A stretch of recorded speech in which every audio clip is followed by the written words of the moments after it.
বারবার গরম করা ভাত আমাদের দৈনন্দিন জীবনের একটি সাধারণ অভ্যেস, কিন্তু আপনি জানেন কি এই অভ্যেস আপনার লিভারের জন্য ক্ষতিকর হতে পারে? বিশেষজ্ঞদের মতে বারবার গরম করা ভাতে ব্যাকটেরিয়া বা টক্সিনের মাত্রা বেড়ে যায়, যা লিভারের কার্যকারিতা ধীরে ধীরে ক্ষতিগ্রস্ত করতে পারে। কেন ক্ষতিকর বারবার গরম করা ভাত? বারবার গরম করার সময় ভাতের মধ্যে উপস্থিত ব্যাসিলাস সেরিয়াস নামক ব্যাকটেরিয়া দ্রুত বৃদ্ধি পায়। এই ব্যাকটেরিয়া তাপে ধ্বংস হয় না এবং এর উৎপন্ন টক্সিন শরীরে প্রবেশ করলে লিভারের উপর চাপ সৃষ্টি করে। এছাড়া টক্সিন পেটের সমস্যা, বমি, ডায়রিয়া এবং দীর্ঘমেয়াদে লিভার ড্যামেজের ঝুঁকি বাড়ায়। কিভাবে প্রতিরোধ করবেন? প্রতিদিন নতুন ভাত রান্না করা স্বাস্থ্যের জন্য ভালো।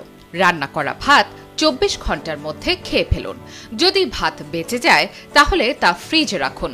ফ্রিজের তাপমাত্রা 5 ডিগ্রি সেলসিয়াসের নিচে রাখা জরুরি, যাতে ব্যাকটেরিয়া বৃদ্ধি না পায়। ভাত গরম করার প্রয়োজন হলে একবারই গরম করুন। একাধিকবার গরম করলে ব্যাকটেরিয়ার সংখ্যা বেড়ে যেতে পারে।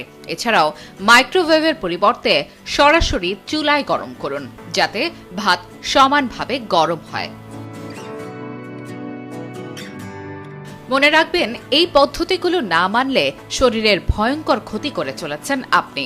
সবসময় নিশ্চিত করুন যে ভাত ভালোভাবে গরম হয়েছে। হালকা গরম করা ভাত ব্যাকটেরিয়া ধ্বংস করতে ব্যর্থ হয়, যা সংক্রমণের ঝুঁকি বাড়ায়। সঠিকভাবে খাবার সংরক্ষণ এবং স্বাস্থ্যকর অভ্যেস গড়ে তোলা লিভার ও শরীরের অন্যান্য অঙ্গ প্রত্যঙ্গ সুস্থ রাখতে সহায়ক। সুতরাং বারবার গরম করা ভাত এড়িয়ে তাজা এবং স্বাস্থ্যসম্মত খাবার গ্রহণ করুন।